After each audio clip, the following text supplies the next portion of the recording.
So when our income starts to rise, our spending habits start to rise. And when we don't have a proper structure, there's no progress forward. We keep going out there and we just keep spending and spending and spending. And this more income without a plan just creates this faster chaos. Does money buy happiness? No, money doesn't buy happiness. However, money could solve a lot of problems that I do probably have for myself.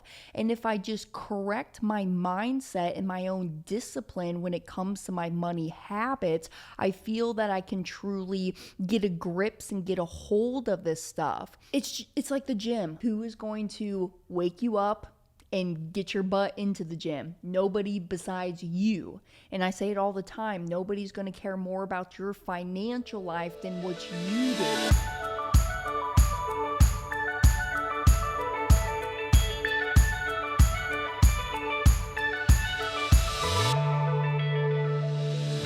Hello, Money Multipliers. Welcome back to another episode of the Money Multiplier podcast. I'm your host, Hannah Kessler, and we ask ourselves, do our dollars make sense? Today, I invite y'all to join me. Grab a cozy beverage. I warmed myself up some tea. I'm drinking it out of this cute little mug that I found at Walmart. It's a van. It's a little van, and on the inside it says home is where you park it. It's so cute. But today I invite y'all to get cozy with me. I'm in my comfy clothes, my hair is up, I ain't got no makeup on, so just come and join me because I want to have a conversation with y'all that it's just kind of feeling like a fireside chat, right? We're all sitting around a campfire, or maybe it's you and your bros hanging around on the couch around the television, or you and your girlfriends, and we're having a big slumber party together, all right? We are going to have a chat.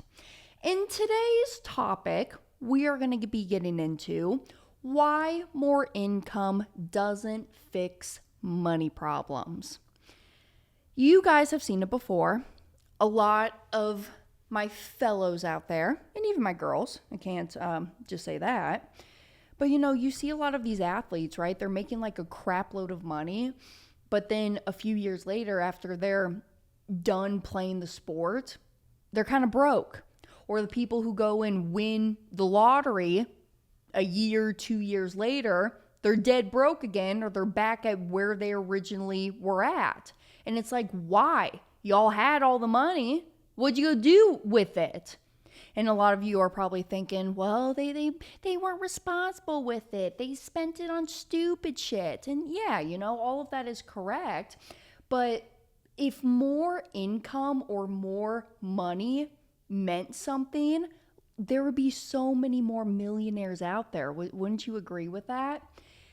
High earners are still very stressed because more money is still going to have the same problems with your spending habits. It just means larger numbers. Okay, this is what Nelson Nash teaches us in Parkinson's Law. Once was a luxury is now a necessity. And that's where I do agree with one of the big gurus that are out there saying, hey, live within your means. He actually says live below your means, but live within your means. I agree with all of that. And I have even felt guilty to that at some point. Flying first class. Once you fly first class, it's kind of hard to go back and coach. Once I got my van, it's kind of hard to go back to tent camping. Once you have the automatic roll down windows, you can never see yourself going back to the manual roll down windows. You see what I'm saying? So once was a luxury is now a necessity. And it's not an income problem, it's a money management system problem, in my opinion. So a lot of people believe that if I just made more, everything would be fine. But seriously, there is a big statistic out there that a lot of people, y'all are almost $1,000 away from a big emergency from going bankrupt. Okay. And it's serious, y'all. You really need to get a grip on your spending habits and controlling the habits that you do have for yourself. So I just invite y'all. I want to kind of open up this conversation, and it's not wrong. It's just because, hey, let's be real. We were never taught about money. The whole reason of the why I have this knowledge is because I had entrepreneurial parents.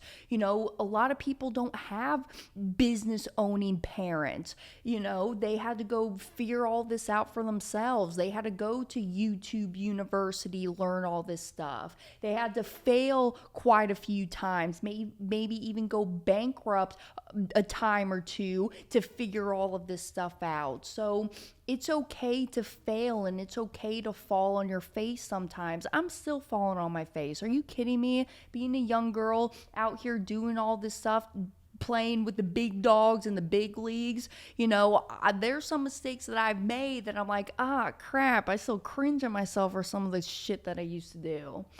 But specifically when it comes to our money and our lifestyle, I just encourage y'all to really take a control over the spending habits that you are doing.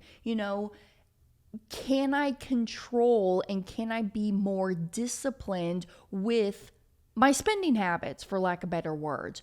Do I really need to go out to dinner with my girlfriend who calls me up every other day and wants to go to lunch every other day? Can I maybe start packing my lunch when I'm bringing it into the office? Can I maybe skip a coffee a day or two out of this week? I'm telling you, these small little changes are really going to build up your pool of your funds that you have for yourself. And I know you're probably thinking to yourself, like a lot of my older clients are like, yeah, Hannah, I get all this. But honestly, really this episode is more so for my people who are in my age demographic, who are maybe in that mindset of I'm spinning all of my hamster wheels and I'm going at 100 miles an hour and I'm just burning myself out. I don't know how I'm going to get out of this mess. And there is a way, all right? There is a way, but it's almost like when I had my cocaine addiction, you kind of get to the point where it's like, hey, other people around you see it, but it really comes to you and your mindset that you are going to have to fix this issue for yourself, because no one's going to come on a white horse to save you. You see what I'm saying? I'm sipping my tea right now. So when our income starts to rise, our spending habits start to rise. I had to kind of check myself not too long ago about that. And when we don't have a proper structure, there's no progress forward. We keep going out there and we just keep spending and spending and spending. And this more income without a plan just creates this faster chaos, okay? I don't want to see y'all in this chaotic money life and money habits for yourself. And truly, more money isn't going to fix everything. It's just like, hey, does money buy happiness? No, money doesn't buy happiness. However, money could solve a lot of problems that I do probably have for myself. And if I just correct my mindset and my own discipline when it comes to my money habits, I feel that I can truly get a grips and get a hold of this stuff. It's like the gym, okay? I know we're all trying to go out, be healthier, eat better, lift weights, get some cardio in, do our yoga. But honestly, who is going to wake you up and get your butt into the gym? Nobody besides you. And I say it all the time, nobody's going to care more about your financial life than what you do. And you just have to be in that correct money mindset of, hey, no one's coming to save me. I'm not a big trust fund baby. No one's going to come and bail me out of all of this. I'm going to have to start picking up these pieces, and I'm going to have to start learning about this so I can get myself into a better financial position. And again, you guys are probably thinking, Hannah, yeah, I know all that. But give me real actionable steps. What can I really be doing right now? Okay, but just hear me out. Hear me out. I'm just setting the tone of what I want to talk to you all about today. Number one, give yourself some grace. We're going to screw up. But once you screw up, it's okay to cry for a little bit. I do it all the time. And then once you get the waterworks out, then we pick ourselves up and we're like, all right, we're going to keep on moving forward now. And what I want y'all to do, number one, is I want y'all to track your stats, okay? Track your stats of what you guys are doing. I talk a lot about the app called Rocket Money. So if you have the means, I pay Rocket Money $5 a month, has all of my bank accounts, my credit cards hooked up to it, and it automatically tracks my spending, my subscriptions, even like some fees. Like I've caught on, like there's this one bank account that I have at Wells Fargo. I opened it up when I first moved down here to Florida because I was originally using US Bank when I was living in Kansas City, but there's no US banks down here in Florida. So I opened up this Wells Fargo checking account just so that if I ever need some cash, I had a bank that I could go and get some cash out of. And I never use that account now, honestly. It just kind of sits there, kind of sits stagnant. And I noticed that actually I was being charged some fees on there because of Rocket Money. Wells Fargo was charging me $10 because I didn't have an account minimum in there. And so once I saw that, I called up Wells Fargo. I said, hey, what's going on here? And then they were able to go and retract that $10 fee. They reimbursed me for it. And then now I know that I have to keep this account minimum there. So when you stay on top of your stuff, you know what's going on and you'll know what to do. So I love that app Rocket Money. I've talked a little bit about on my podcast too, not too long ago, about my net worth statement that I have. So I will even go in manually every month and update this Excel sheet that tracks all of my net worth. Okay. So I was literally just looking at it today, and I'll show you all the tiers on it. If you want this spreadsheet, reach out to me, send me an email, podcast@themoneymultiplier.com.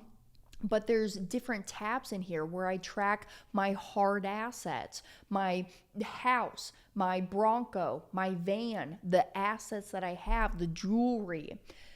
I tracked my passive income, all of the investments that I have on here, the principal amount that's loaned out, my monthly payments that I'm receiving from those interest checks, and even like comments. I keep the comments on here. Like sometimes some of my folks will be a little bit late on me, so I'll keep track of who's been late.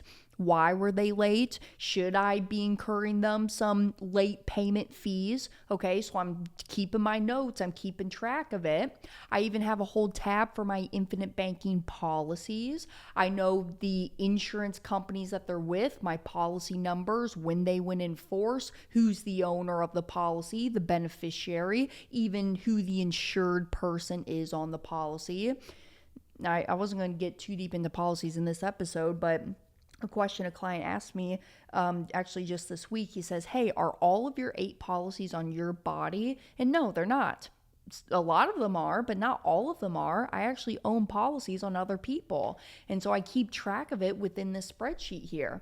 Even my bank accounts, I literally have I update this list every month of how much money is sitting in my checking accounts in liquid cash. Then I look at my income. I have a whole spreadsheet comparing my income from last year to this year, and even comparing the percentages of how am I doing this year compared to last year. Am I up? Am I down? Because for myself, coming from the commissions world, where I don't get a steady W-2 paycheck, I want to stay on top of it, and I want to see where I'm at with it. Then it calculates everything here into this total net worth bucket, and it tells me what is my current net worth. And then lastly, I even track manually my monthly budget. Yes, I use Rocket Money to track everything automatically, but then I double check myself to fact check it on here on the spreadsheet manually.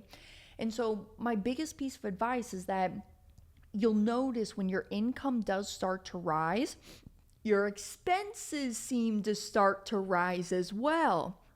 So it's important to just keep yourself in check with that. I had to have the conversation with myself even about, Hannah, is it really a smart idea that we're going to Publix? I know Publix is a great grocery store. They always say that shopping there is like a pleasure, or shopping with a pleasure. I think that's their slogan. And it is. I love the atmosphere. I love the employees. They're very friendly. But seriously, the prices, have you seen the prices of Publix compared to like Aldi's? Oh my gosh, Hannah, just go to Aldi's. Save yourself a buck or two. So doing these small little habits, you're going to see this change start to compound over time with how much money that you're keeping for yourself.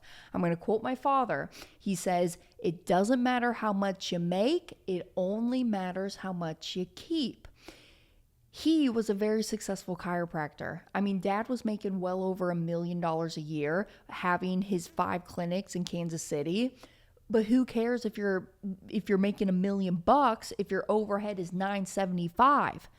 It doesn't matter how much you make, it only matters how much you keep. So when that income starts to grow, your problems and your money problems start to scale with it. And your habits are going to follow that. And I just want to encourage y'all to get into that mindset of keep the money that you're making. So track your stats would be number one. I give you the resource of Rocket Money.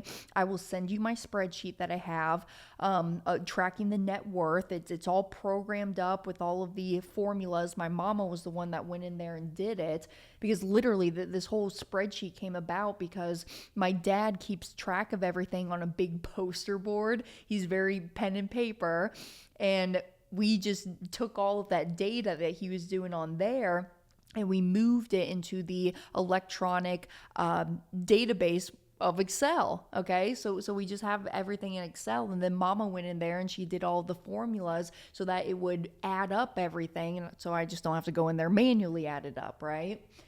So track your stats, but I would even say, to go deeper into that, like on your monthly budget side, have a little line underneath your expenses where it says, pay myself first.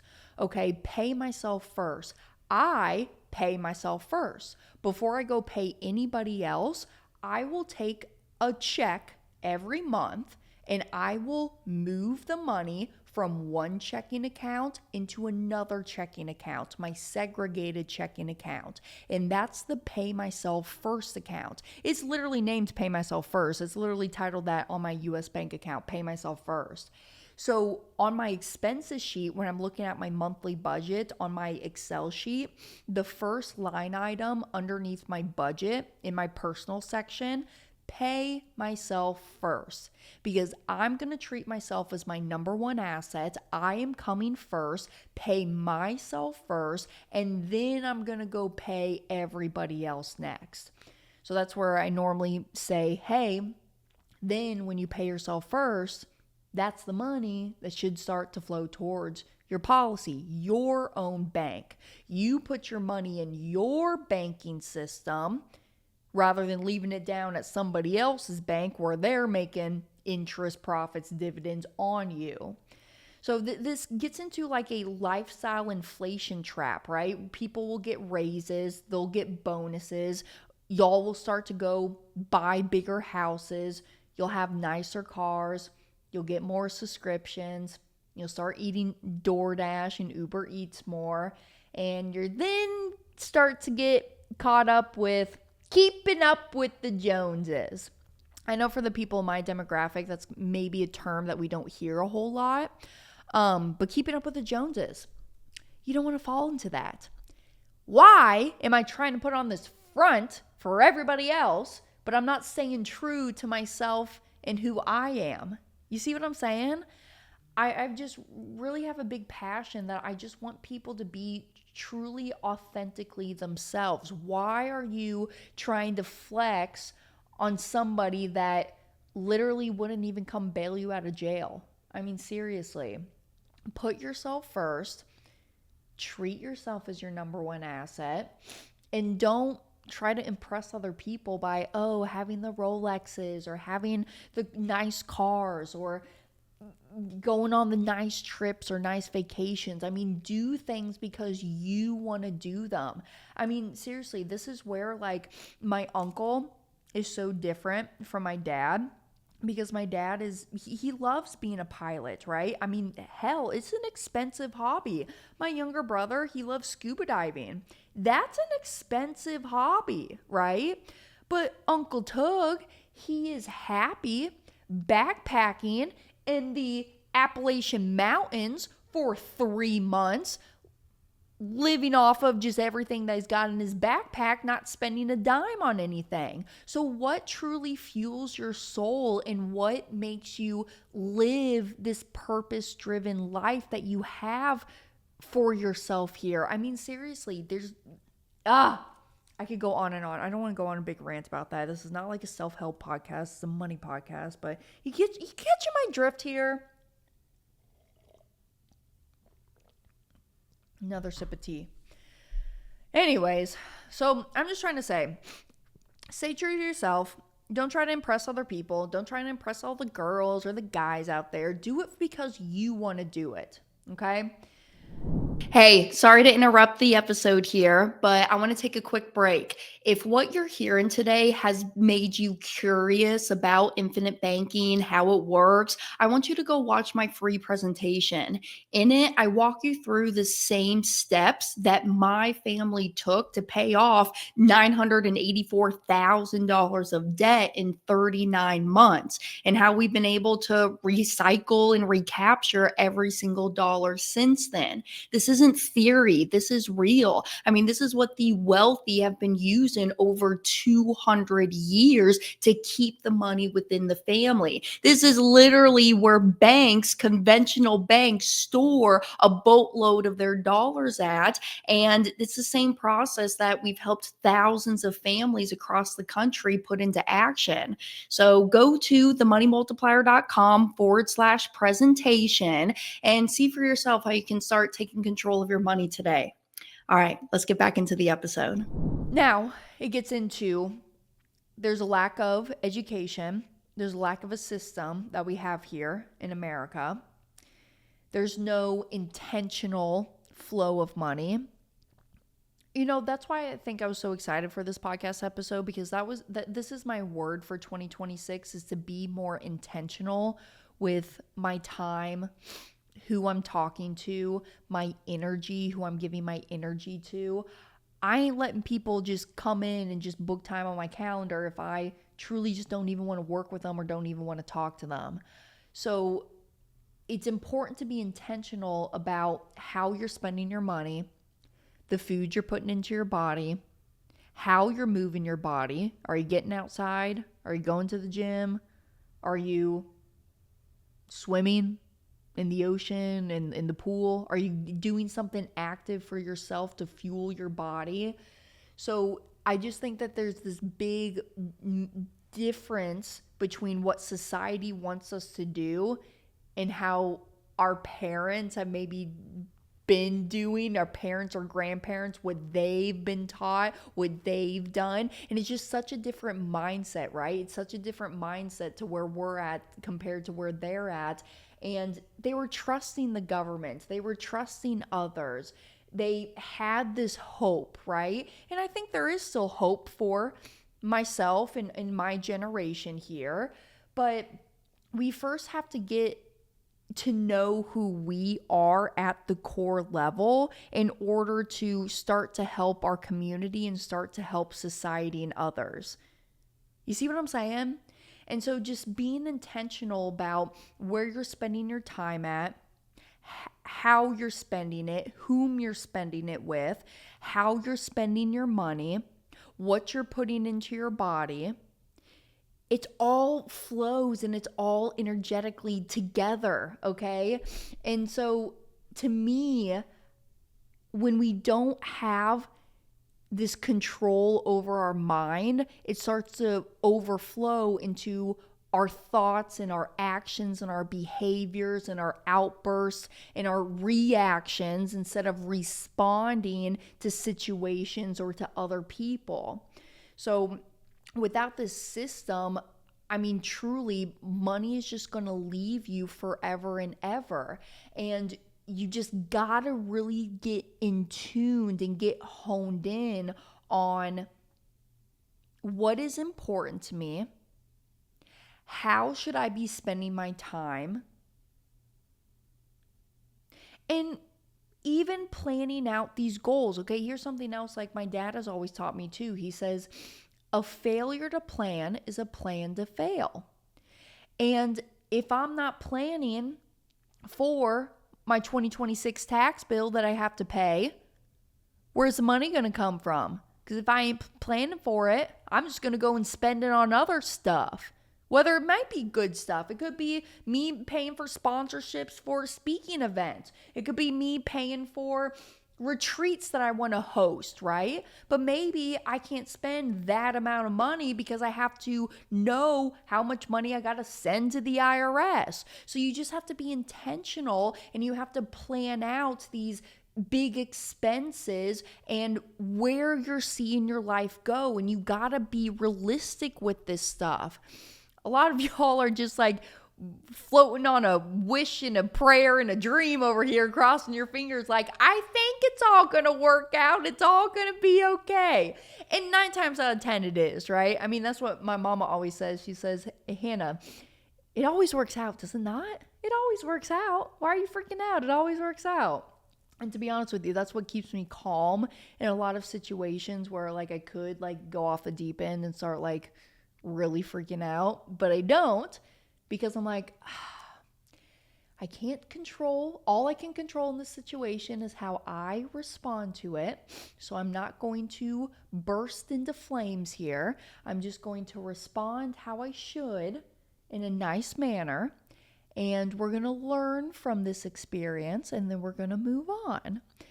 So if you continue to do the same habits and you're finding yourself in that rat race going around and around and around, I'm telling you, you're going to get to a point where you're going to start to burn yourself out, and then you're going to start making those changes within your life. So to me, my big PSA, I guess, just for my folks who are within my age demographic is just get serious about your life. There is hope for us. We do have the resources. I have a lot of contacts, y'all. I want you guys to reach out to me when you are needing something. Like maybe it's a title company, or Hannah, I got an extra $1,000 here. What should I go do with this? This is kind of like my little nest egg, and I want to start to grow this little nest egg.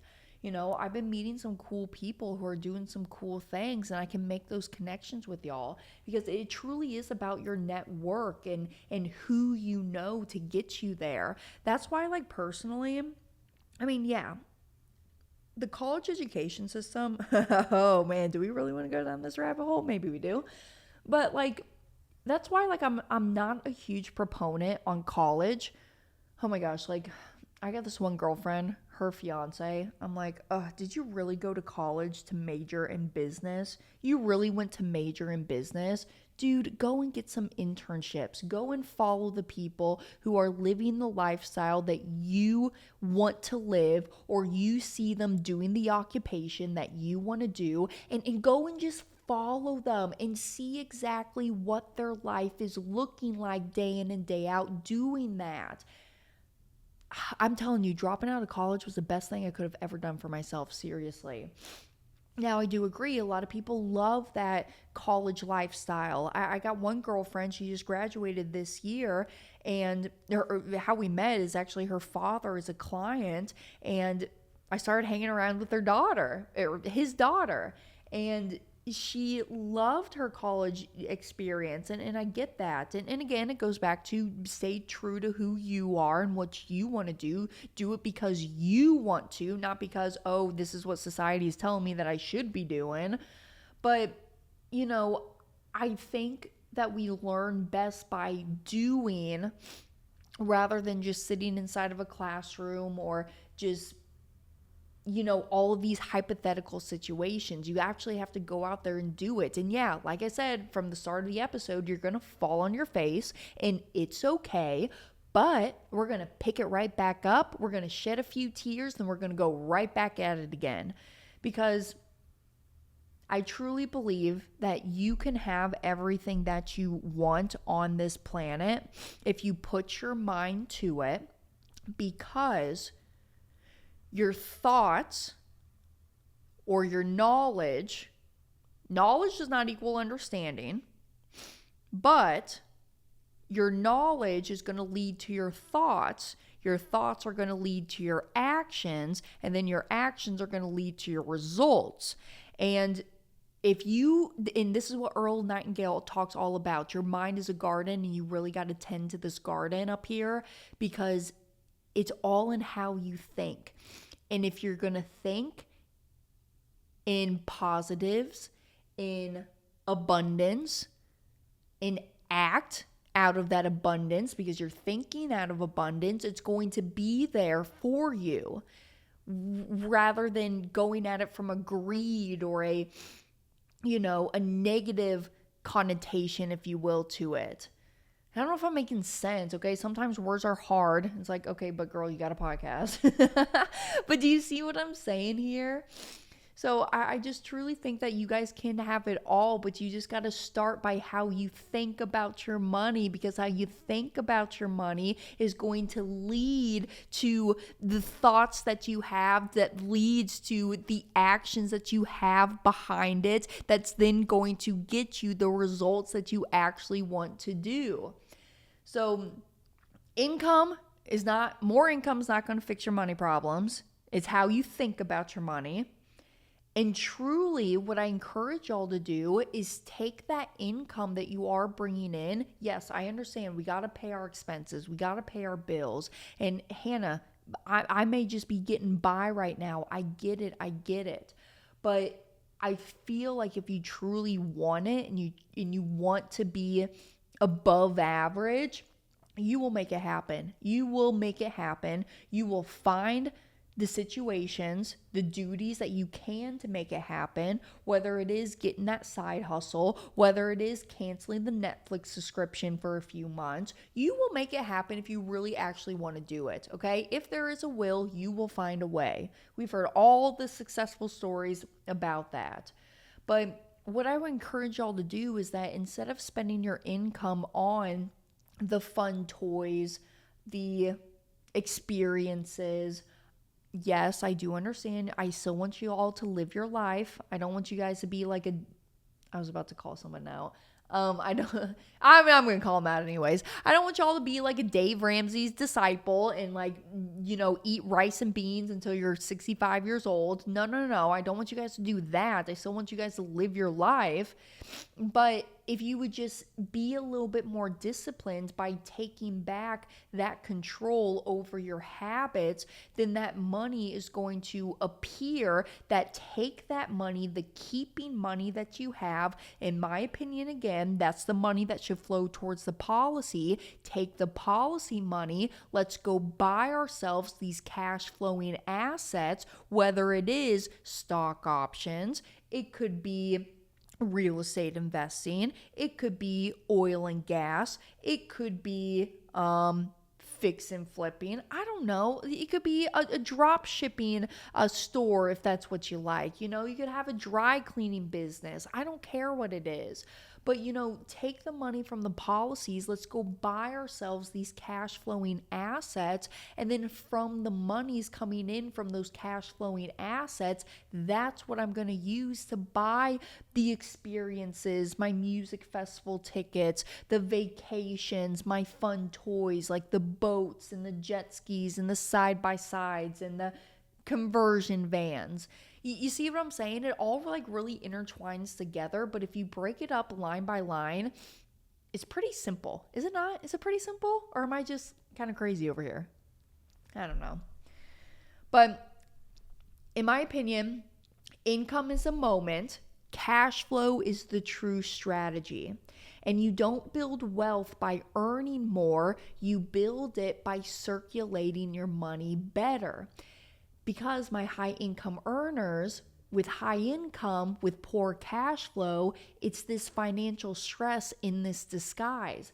I know a lot of you high income earners, that's the episode I talked a little bit about with Stephen Nagy on not too long ago about people who make a whole bunch of money, yet their margins are so teeny tiny because they're spending everything of what they make. They go get these big old mortgages now because they think, oh, I got more money. I can buy this bigger house. I can afford this bigger mortgage payment. And it's like, do you really need that? And that's what my mentor said to me one time. He goes, Hannah, when is enough enough? I mean, truly, when is enough enough? And when are you okay with what you just have? And when are you okay with making X amount of money every single year? Why is there this pressure on us that we have to keep making more and more every year? Now, I get it. A lot of you like naysayers are going to say, but Hannah, inflation and cost of living, it's always going to go up. And I get that. I know that. And we got to keep up with inflation and the rising cost of living. That's why I love my policies because, hey, uninterrupted compounding interest can't get better than that to hedge against inflation. But when I just want y'all to really hone in on what is going out the door, because I think once you work it backwards of what your expenses are, what can I cut out, then how much money do I need to get myself there so that then I can find my true freedom number. Maybe let's break this down to a number example. Let's say that I'm spending $5,000 a month. That's what's going out the door as my expenses. Again, I'm just making up numbers. Yours can be $50,000 a month. It could be $500,000 a month. It doesn't matter, okay? Add a few zeros to the end. But let's say that your expenses going out is $5,000 a month. So if my expenses are $5,000, I need to at least be making $5,000, right? But I still want to have some food, fun, and fashion money. So let's add another 1,000 to that. So that's 6,000. So 6,000, maybe we'll even add it like a 7,000 a month should be my income that's coming in to keep me comfortable, right? But that's just me getting by. That's me going back to the start of this episode saying, hey guys, some of y'all are like $1,000 bill away from bankruptcy. So I want to take that income that I should be making, and I even want to double it. So if I should be bringing in $7,000 a month to pay my $5,000 a month expenses, have a little bit of breathing room for food, fun, and fashion, saving money that I can take some trips on, what I really want is I want to start creating $14,000 a month coming in as income. So now I have my expenses paid for. I can then go dictate and have spending authority to buy investments. I can buy those airline tickets. I can travel. I can see the world. Because that's one thing too. Like I actually got a little gripey with this one gentleman not too long ago. Hear this out. He goes, why would I ever want to leave America? Everything that I could ever want is right here in this country. Yeah, bullshit. Go, you freaking uncultured, little mofo. Go and travel the world, y'all. I mean, seriously, it's a lot of fun. It's a lot to experience. There's so much more outside of the United States of America. Go and travel. I hear what he's saying. Okay, yeah. And I do love our country. I'm proud to be an American, but like, bro, go travel the world. Seriously. But with that more income that comes in, then you kind of find yourself in this predicament of, well, hey, now I got to start paying taxes on some of this money, right? More income is going to equal me to having higher tax brackets. Well, then that opens up the whole door of learning the tax strategies and the tax game that people are playing. How can I create these small businesses, opening up LLCs, having business deductions? I mean, hey, if you want to have a family, how can I have those deductions from my kiddos and paying my kids a salary? So the more you make kind of equals the more you take, but unless you have the strategy, you have a system in place, you can really get ahead of it. To bring it full circle one more time, as Brent Kessler always says, a failure to plan is a plan to fail. So I do think that y'all can do this. I know that y'all can do this, not just think. I know that y'all can do this, but I want you guys to start shifting into that solution mindset where we got to have the structure. We need to have the systems, the discipline.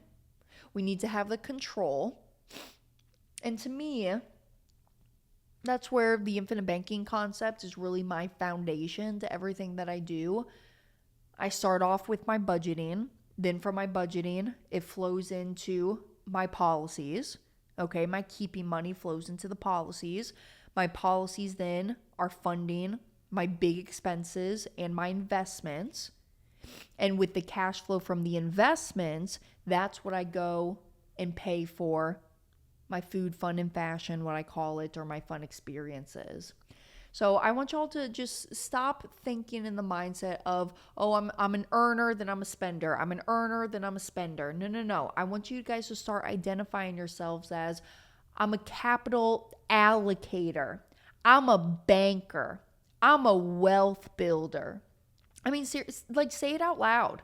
Okay, I know it sounds so corny and so cheesy, but like when you stand in front of the mirror and you actually like say it to yourself, it starts to become real. Okay, now we're kind of getting into this whole like manifestation, like conversation, but like I love that shit. And I'm telling you, I truly believe in it because I just have a belief that we're energetic beings just living this human experience right now. And I truly believe what you think into existence, what you say into existence, it can and will become true to you. That's why I'm very cautious on who I spend my time with, what I'm filling my brain with, what I'm even saying out of my mouth, because the things that I can say can be taken in the wrong direction. So I'm going to leave y'all with these 3 questions. I'm surprised that we went this long, actually. I didn't even think I was going to be going this long here today. But I just want to ask y'all, if your income were to double tomorrow, what would actually change? What would actually change for yourself?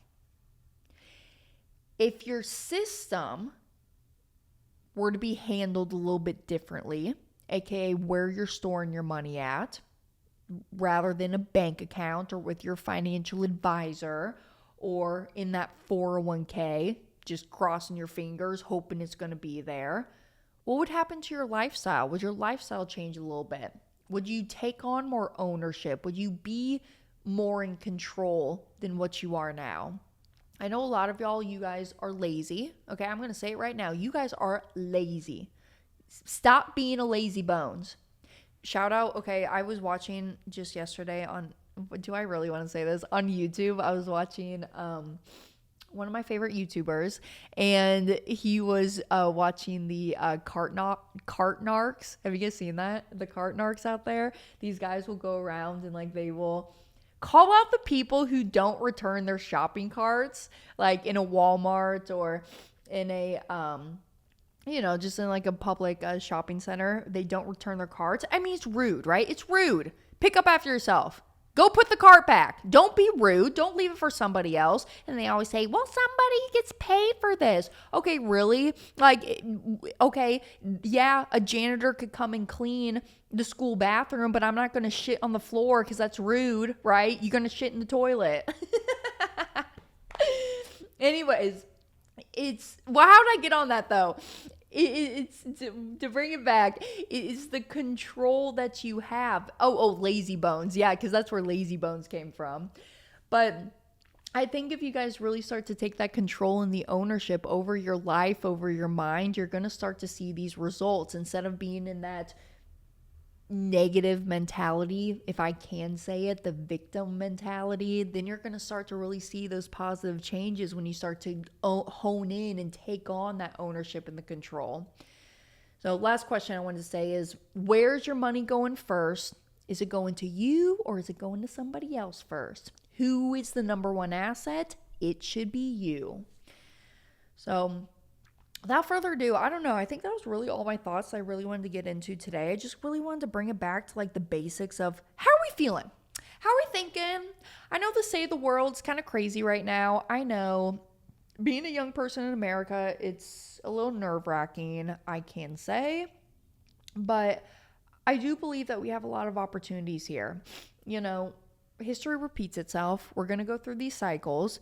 But when you really start to hone in and you think in a positive, fulfilled mindset, you're going to start to see it shift for yourself.